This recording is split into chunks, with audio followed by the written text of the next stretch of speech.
Ребята, всем привет! У многих академических произведений есть несколько уровней глубины. Не зная предыстории, вы, возможно, и поймете отчасти какие-то самые очевидные вещи, но совсем другое дело – это увидеть целостную картину. Композиторы уделяли много внимания тому, чтобы наполнить свои произведения глубиной и дополнительными смыслами. Некоторые, кто писал для конкретного инструмента, допустим, показать мастерство исполнителя. Также они связывали свои работы с другими музыкальными, художественными или литературными произведениями. Сейчас культура в лице академической и джазовой музыки утратила своего заказчика, который был элитой, утратила и стала обслуживать потребности широких масс.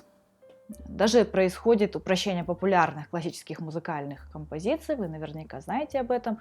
Это касается и нот, упрощенных аранжировок классики и так далее. Все для вас, все для нас, дорогих.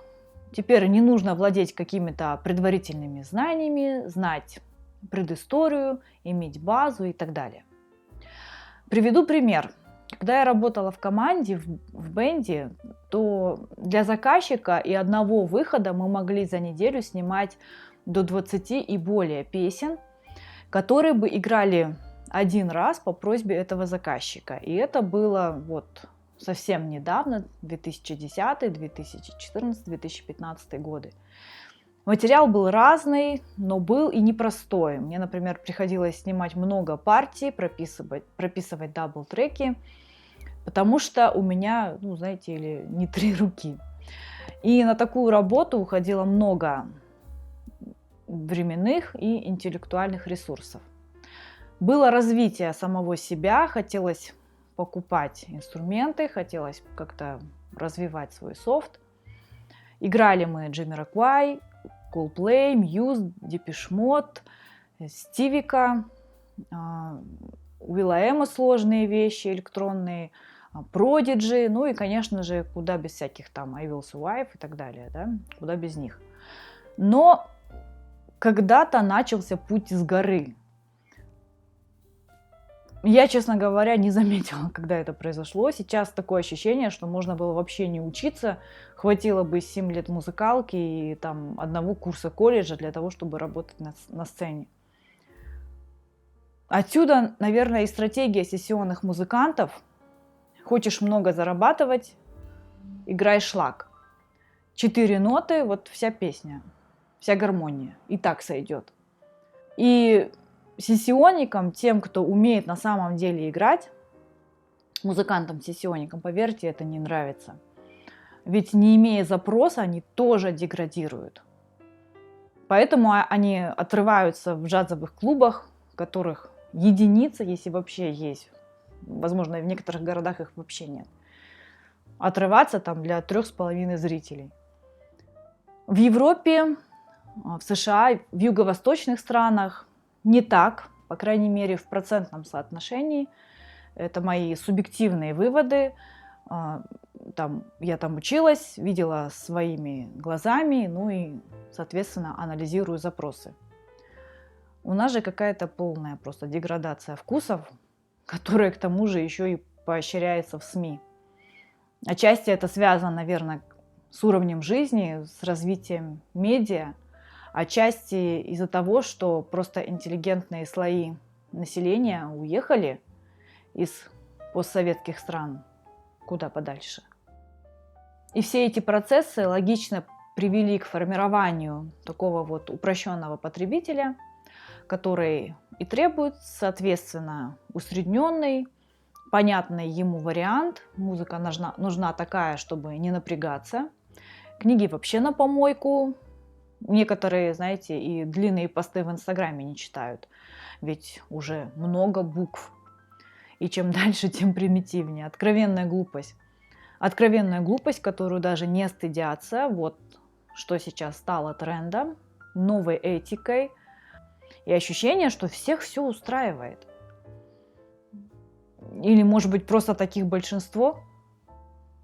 Не знаю, весь багаж музыкального искусства в открытом доступе сейчас, впервые за всю историю человечества.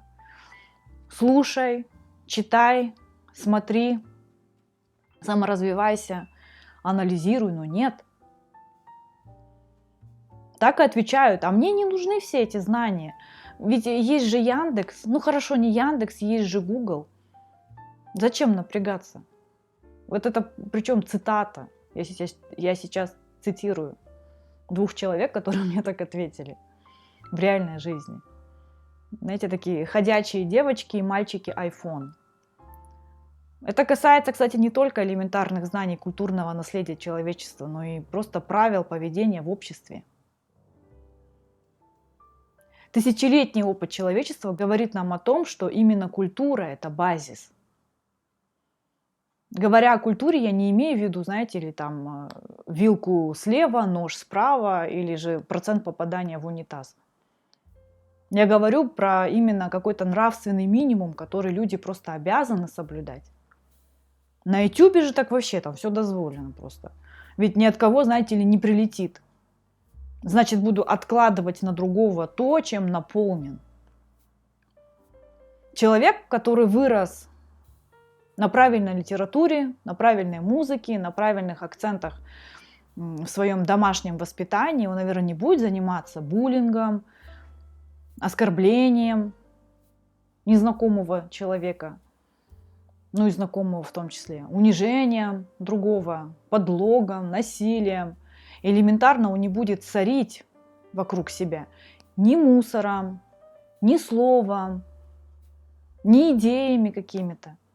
Вот говорят, нет культуры у человека. Это значит, что прежде всего у него нет совести. И дело тут даже не в том, что у него просто мозгов нет. Нет, здесь отсутствует совсем другое. То, чего Бог не дал животным, но дал людям. Знаете ли, любая культура, она является слепком общества, в котором она возникает, отражением его потребностей. То, что, мол, мы такие цивилизованные, это ничего не значит. Сама по себе цивилизованность, она не является гарантией прогресса культуры, так как может принимать различные формы, порой просто противоречивые. Знаете, складывается ощущение, что все разом решили как-то покончить с культурной историей и перейти на какой-то новый уровень, на какое-то новое качество. Создав условия для развития инфузорий, стоит ли дальше удивляться, что через какое-то время вот в нашей экосистеме, кроме вот этих вот инфузорий, больше как бы никто и не родится, и ничего не останется.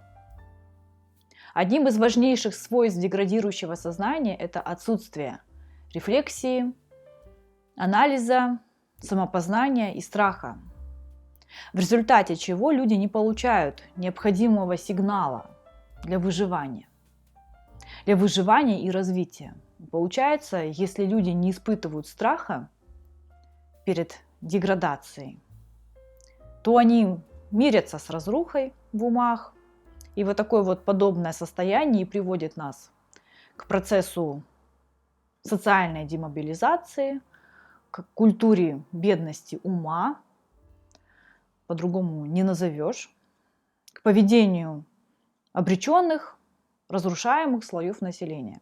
Бедность и коррупцию ее можно победить лет так через 200, понимаете, может все измениться. Можно, но люди в настоящее время, они формируются контентом.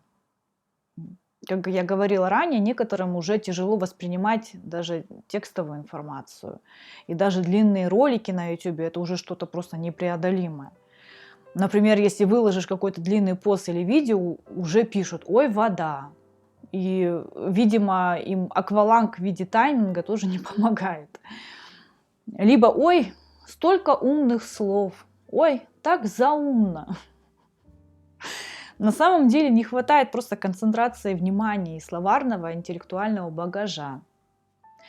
От этого и тяжело воспринимать людям. От этого сейчас люди и падки на простой, поверхностный контент. И вот опять удочка к началу моего видео про девочек и мальчиков iPhone. И речь не только, знаете, о подростках, но и вполне взрослых людей, вполне.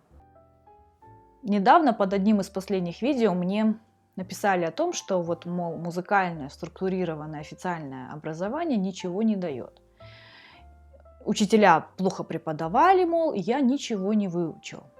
Ну окей, тогда вам такой пример. Если у вас плохой учитель в школе, допустим, по сольфеджио, да, то в каждом классе все должны были бы в итоге знать сольфеджио плохо.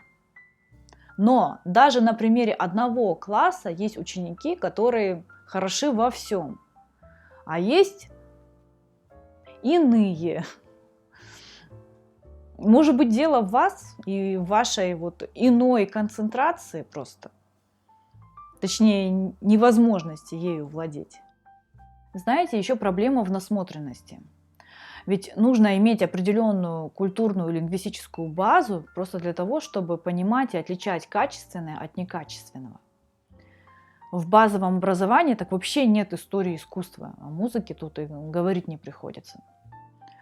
А все это произошло потому, что при объединении классов высокое искусство просто было выкинуто. Выкинуто как чуждое, как неприятное, как непонятное народу. А народ – это большинство. А большинство значит правы. А один в поле не воин. Поднимать уровень никто не собирается. Примитив же просто легче создать, его просто легче продать. То есть исчезает такое понятие, как профессионализм, и даже пропагандируется максимальная убогость звучания, максимальная убогость гармоний, максимальная убогость ритма, текста. Но, мол, там есть посыл, понимаете? Посыл, ага. Посыл чего? Посыл безвкусия, посыл банальности, посыл пошлости какой-то. Бас, пердеж, и кто-то там учится складывать слоги в слова. Вот такой вот посыл у нас.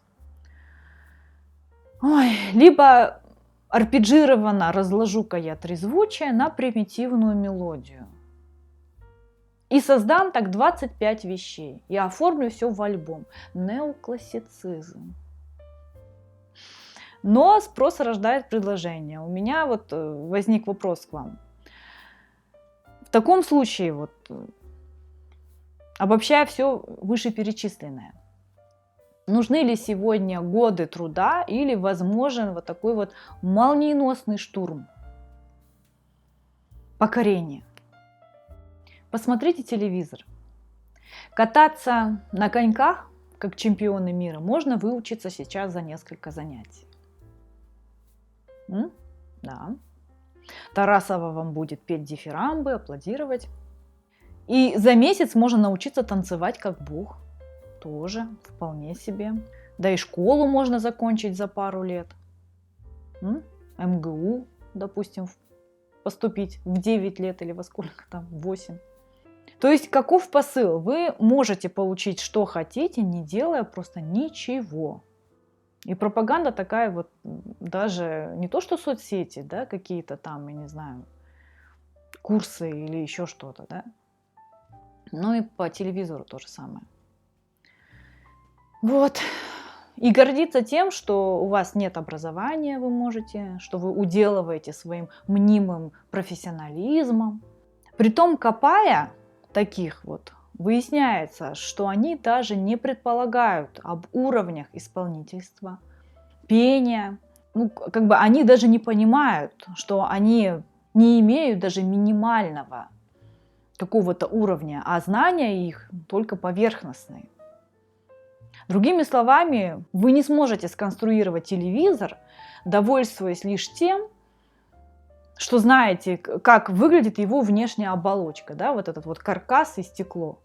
Но нет. Вот эти вот указывающие, это ретрограды. Давайте вперед, товарищи, в светлое будущее. Никому вы в 40 лет с такими знаниями про строение телевизора не будете нужны. Никому и Моргенштерн, Даня Милохин в 45 лет тоже не будет интересен. Придут другие герои. Обратите, кстати, внимание, то, что казалось проходным в 90-х, в нулевых годах, сейчас воспринимается уже как гениальное по сравнению с теми хитами, которые муссируются сегодня. А прошло всего лишь 20-30 лет. Давайте заканчивать. Напоследок еще одна мысль для размышления, ни на что не претендующая, как и предыдущие. Чем больше у человека денег и больше времени, тем он образованней. Чем меньше денег у человека и меньше времени, он просто хочет прийти домой и лечь на диван. Вот здесь уже додумывайте сами. На сегодня у меня все. Ставьте лайк, если информация оказалась для вас полезной и интересной. Подписывайтесь на мой канал. Если у вас есть какие-нибудь вопросы, оставляйте. Все ваши комментарии приветствуются. С наступающим Новым годом. Всем пока!